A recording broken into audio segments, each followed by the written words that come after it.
Okay. Good morning, everybody. Welcome to the Victoria Real Estate Show. Things are different. We don't know what's working and what's not working. Jane, we just talked about this. Hey, everybody. Yeah, welcome to Victoria Real Estate Show. We are, it's Jane and Andrew and Jen, and we are here to talk weekly about all things real estate and mortgage and, blah, blah, blah. What's happening? What's happening? So today, this is really exciting. So exciting for folks. We just heard that the mortgage industry is going to get a little bit of changes to their regulations, and we thought, let's talk about this. So we don't actually know too much about what's happening. Broker.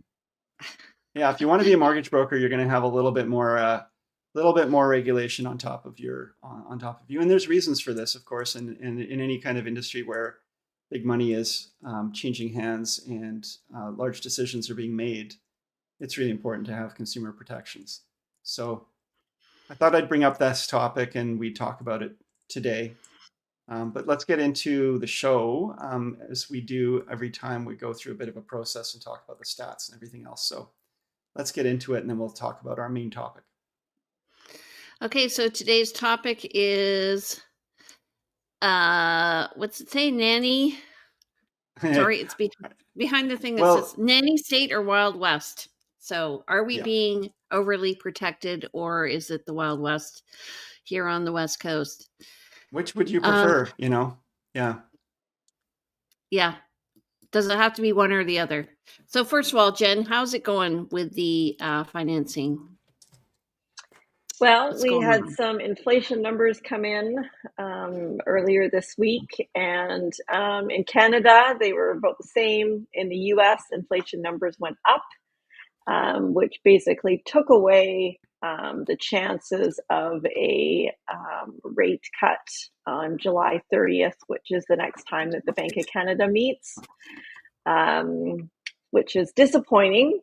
The other thing we're seeing is because the inflation numbers in the US were higher than expected, we're seeing that affect the bond yields, which is then driving fixed rates up a little bit.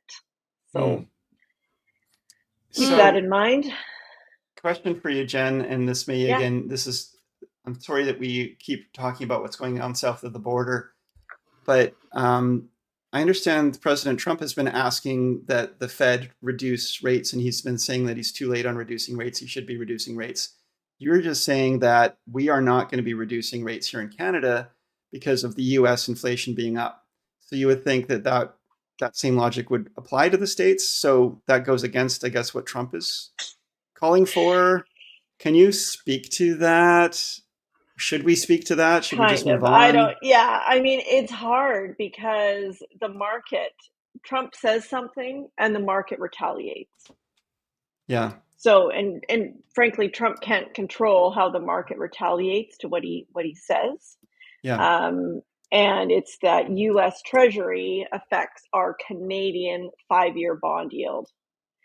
And that's what affects our fixed rates. So, okay. Yeah. That doesn't, so the U.S. Treasury affects our 5-year bond rates. The U.S. doesn't have the same kind of equivalent. They've got longer term mortgages, so that I guess it doesn't apply the same. Okay. Yeah.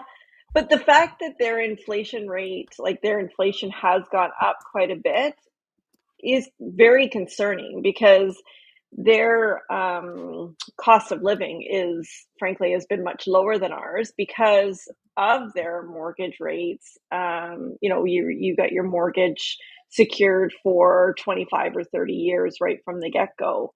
Whereas here we don't have that. So we've been much more susceptible to increased inflation. Okay. All right. Thank you. Jane, any questions on that? Well, I think it just says Trump is trying to control the narrative, but he can't control the market. So you can't have it both ways. That's my summation of the the issues here. All right. Well, alrighty. So let's go. to the 7-day Victoria Market Watch. Andrew, you want to go ahead?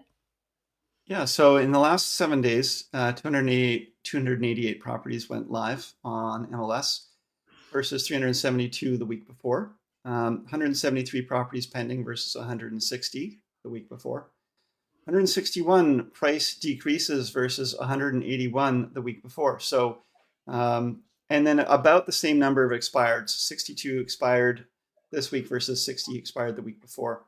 So we're seeing less price decreases, more properties going pending, and less inventory coming on the market. So that, that snapshot would suggest a tightening of the market. Right. And we're looking week over week. So we're not really looking like broad. It's not very broad. I do like to look at these numbers though, because they kind of give me an idea if what I'm feeling actually what is happening. For me, I guess we've sold a lot of listings, and so now we're building up our inventory again. So it feels slow because I haven't got the calls coming in. You know what I'm saying? So on your listings, on my own listings. So and my buyers are some of them are going away on holiday, and it is traditionally a time when the market seems to slow down. Although I think, as I said before, I think our market is kind of pushed out a bit because of late spring start. So this is good news. Yay. Yeah. I don't feel like spring has ended for me. I mean, I still feel like I haven't been able to engage with summer as a human being and actually get out and get some sunshine. And I mean, I've been paddleboarding once with some friends because I forced that into place. But, I've been in my little cave here at the office, or I've been in my car going to appointments. I haven't actually engaged with summer, and it still feels like spring to me, because spring is always, for a realtor, a time of being in the middle of it all. Yeah. You're making hay. I'm trying to make some hay. Yeah. So our list to sale ratio. Sometimes it feels like you're shoveling. Never mind.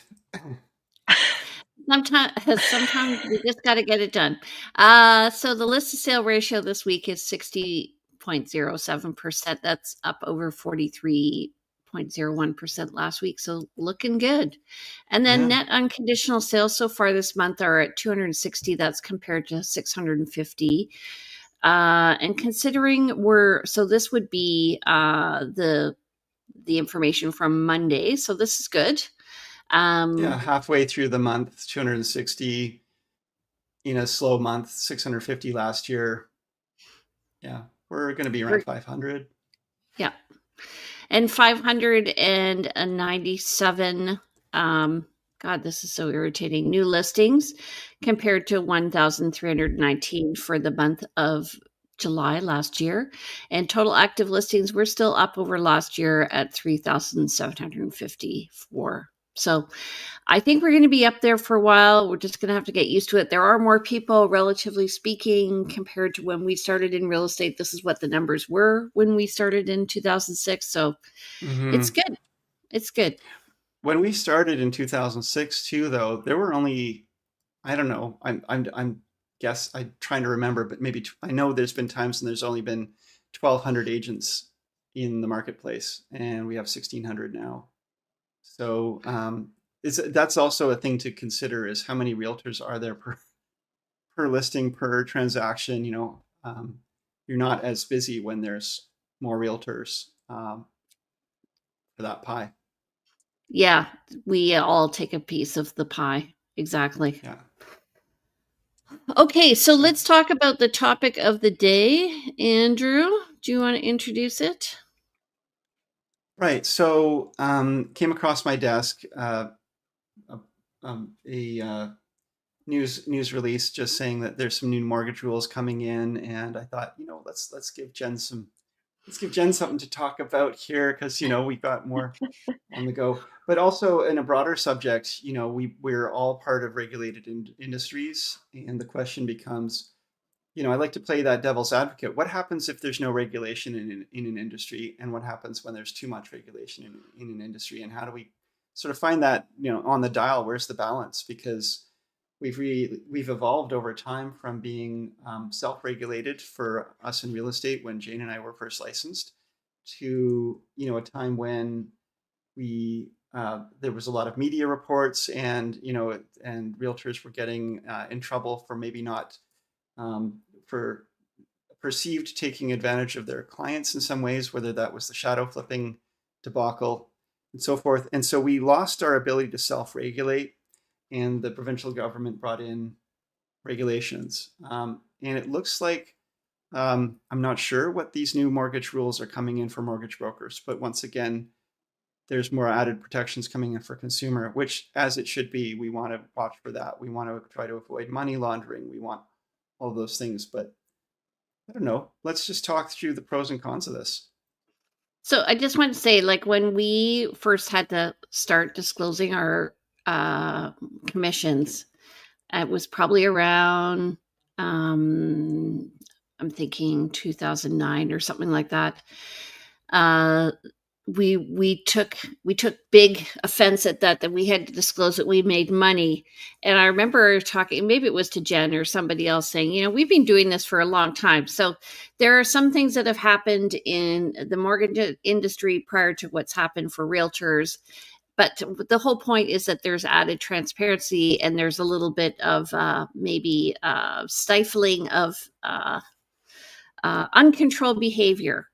So how have things changed for you, Jen? So we've known each other for how long?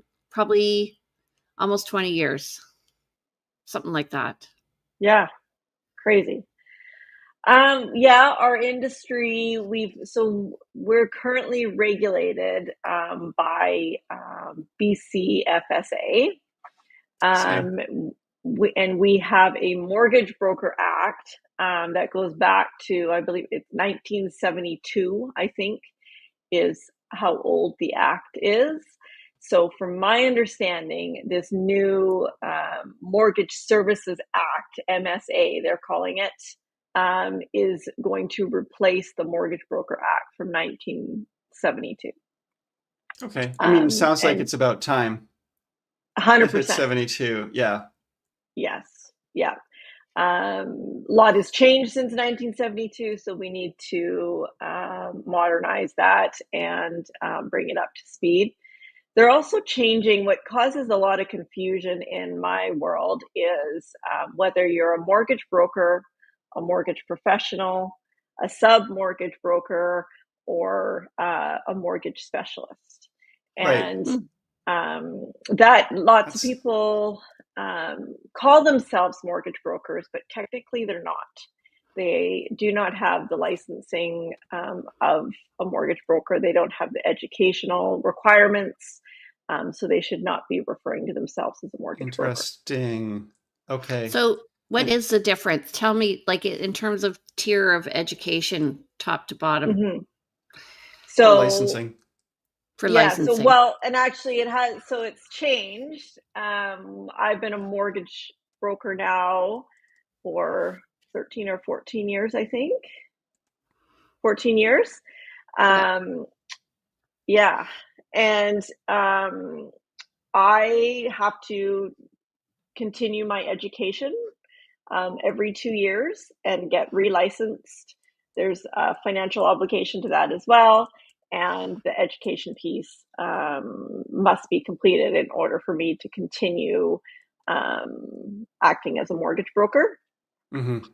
The current rules, so sub-mortgage brokers are that acting under a principal broker, and they have less than 2 years experience. Okay. So are they required to do a mentorship program sort of thing? There isn't currently a requirement of that I know of. Now, unless that's changed recently, but it depends, I think, on the brokerage that they would go into. Back when I became a mortgage broker, I just jumped in with 2 feet and no, you were pushed. Swam. Yeah. Yeah. Into the deep end. Sure I swam and didn't drown. Yeah.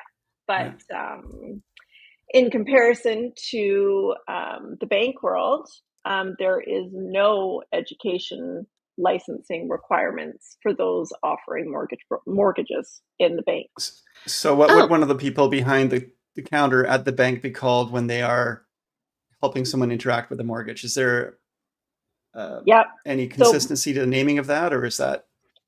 back when I was doing it, and I was all of 19 years old doing mortgages in the bank world, and I have to admit, I did not know what I was doing, but I was doing mortgages for people. It's horrible to think that, but you're a financial service representative in the branch, or a mortgage specialist. So you basically learn as you go, and you don't have that required education. So you're not, as a mortgage specialist at a bank, you're not regulated. Mm-mm. Oh. No, you are covered under the Bank Act. Okay, because for realtors, it's very clear that if we provide anything that's considered real estate services, we need to be licensed under the Act. So there's certain services, and especially when we start to give advice or take on the role of an actual representative, that we need to be licensed.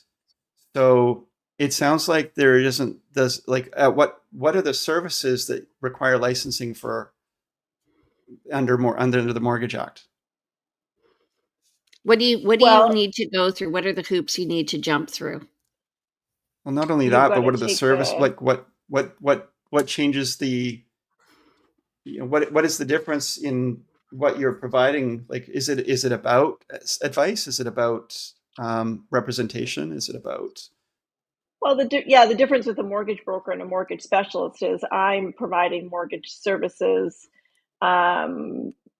custom to your particular needs. I'm not just learning a particular product for a bank and selling that product. So I think that's the difference. I was talking to a mortgage specialist about this the other day, actually. And what she said was, like I said, well, a mortgage broker is able to shop the whole market. And what she said was, yeah, but they tend to shop the same market because they get incentivized to sell certain products from different lenders. So I was like, well, if somebody's self-employed, they're going to go to one lender. If somebody is, got a government job, they're going to go to a different lender. They're just going to be different products. Well, to some extent, I'm sure you're going to be comfortable with selling certain things. To me, the big advantage of a mortgage broker over a specialist is the potential of what you can sell. Yes. And just to go back to what she said there, as far as being incentivized or what have you, I mean, I get paid a commission for wherever I place the mortgage. Different lenders do have a different commission structure. All this has to be disclosed to the client, and there's no 100%. That's all disclosed. In going to particular lenders, it is very much a relationship business. And there's certain lenders that I work with very regularly. And the advantage to that is I hear back very quickly. I know their products in and out, and it makes sense. But yeah, your toolbox, you have access to every tool in the toolbox. But, every carpenter has their favorite tool.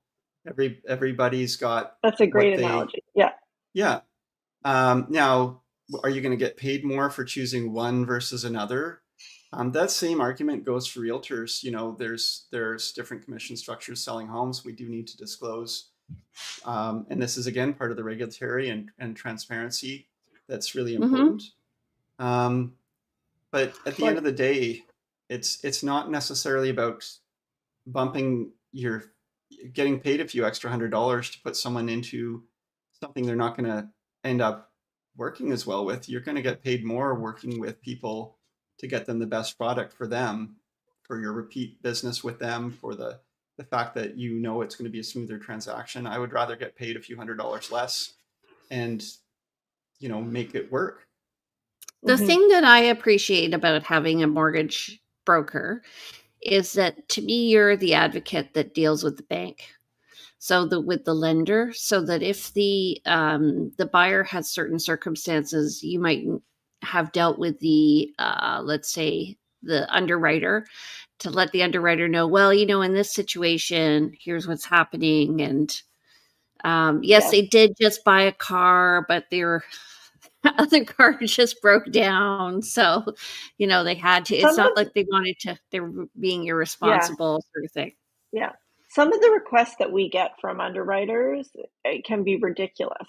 So I do, before I go back to a client and have to ask for more documents, I am arguing that, or, trying to justify it. Okay, help me understand why you're making this added request.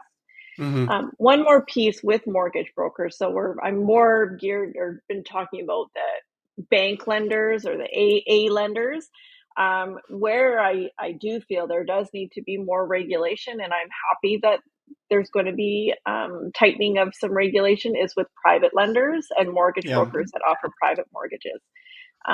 You've got clients that are in perhaps some pretty challenging situations, but they have equity in their home, and it's horrible, some of the things that I've heard that can happen. So, well, we had the Martel situation too, right? Where people were going to a quote mortgage broker, I guess, and he was taking people's investments for that and promising big returns, but having extra oversight, extra regulation, extra protections, we all have the same thing, which you mentioned before. In order to maintain our licensing, we need to have continued education, meet certain minimum requirements. Also, when our licensing comes up for renewal every couple of years, we need to confirm and affirm we don't have a criminal record, that there's certain, there are certain things that we need to continuously, that we haven't gone into bankruptcy. There are certain things we need to continue to, and they will look at us a lot more closely, of course, if there's any of those things that are flagged. Mm-hmm. We need to continuously stay, on the right side of things. Well, I think the purpose of this is, and I will say that recently I did deal with a Wild West realtor from Vancouver who was lying to other realtors about information, who had said that I said something, and that realtor called me up and I'm like, what? and didn't realize how in communication and how collaborative realtors are in Victoria, and that if somebody says something, that somebody's going to check it out. So I will say I'm all for the regulation if it's going to stop that kind of behavior where, somebody's offside, and you're going to guide them through making a decision that works for them, because everybody looks just at the rate. They don't look at all the different rules and all the nuances of the contract that they're signing, right? The fine print. That's right. It's really hard to get people's, and this isn't our lane, but it's really hard when I'm hearing people say, well, we could go to this other broker and get 0.25% off or something. And I shake my head a bit and try to remind them, you might be delaying your purchase approvals. Mm-hmm. We may not be able to get that, and you're putting yourself at jeopardy for this percentage that may actually cause you more problems down the road, because there's so many more subtleties to it. But it's, so back to the regulation piece. Are we in nanny state? Are we, Wild West?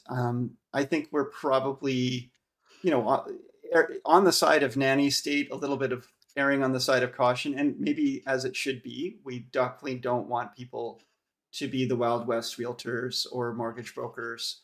There are times when we all grumble because we have to fill out a whole bunch of extra paperwork that when you feel like I guess we all feel like we're not doing anything wrong here. So why are we being penalized with all of this extra paperwork to do all of these extra disclosures? So as an example, folks, when we are reviewing offers for clients, the sellers have signed a listing contract. They already know what commission they're going to be paying in general and based on a percentage. Right. But for every offer that we review with our clients, and every counter offer to that offer, we need to recalculate the actual amount of commission that the seller will be paying and get the seller's acknowledgement on that. And the difference of which can be $100 or something. Yeah. Like we make $150 for every $10,000 we make our client. Yeah. So and sometimes there's a good intention there. I mean, if you're offering, if you've got 3 offers in front of you and you've actually got some sort of side agreement with a different agent about, we're going to give you a bit of a better commission or less commission or something like that. That doesn't happen often, but the reasons for these things are so that sellers can see everything in transparency. But for the most part, and for most times, it's just a whole bunch of delay and causes extra trouble. So for a couple of bad apples, everybody else does a lot more work. Yes. That's true. Yeah. The thing that Andrew's talking about, the difference in commission, maybe if you had to refer a client out, your own client out who's writing an offer, that can. Yeah, there's some subtleties to it. The point is there can be some differences. Yeah. So that is a very valid point, but it is irritating. Yeah. It is irritating because it stalls the process. Remember. Yeah. It stalls the process, actually. Yes, negotiations should be fluid, and these kinds of things that are more. They slow things down in terms of a fluid process, and because offers are often timely. But anyway, there are great things too that have come that we've got now that are now a requirement, which were not there before. For example, the requirement to get an acknowledgement when there are multiple offers, that they were actually presented. And that's been a problem for a long time where, a buyer writes an offer and then finds out they're competing because the other agent says you're now competing. And we have no way of knowing proof if that was true or not. And, we do trusting get it people a few trust days later. that, non-trusting people don't trust that. But yes, we at least get a document signed by the seller saying they have had these multiple offers reviewed, and these were the other brokerages that were involved in the multiple offers, and I like that piece of added oversight. I really do like that piece. I like that piece as well because it just gives the buyer peace of mind, and also like sometimes when that happens. So generally, we're getting into the weeds here, but generally, so you get an offer, and then you let all the other agents know that an offer is coming in. Hopefully, all the other agents because our system's changed recently. And so you keep a list, you notify everybody, and then other offers might come in, and then the buyer gets suspicious because all of a sudden now they're competing. So, but Jen, what's the most important thing that people need to know from you about the integrity of working with you as a mortgage broker? Like what's important to you in your service that you provide? Disclosure, transparency, and I'm not biased. I'm unbiased in providing advice that meets their needs. Awesome. Well, that's great. I think Andrew has stalled. I'm seeing his video isn't. Yeah. There we go. There we are. Okay. There we are. All right, you guys. Well, if you like today's show, if you know anybody who's looking for a fabulous mortgage broker, they can contact Jen.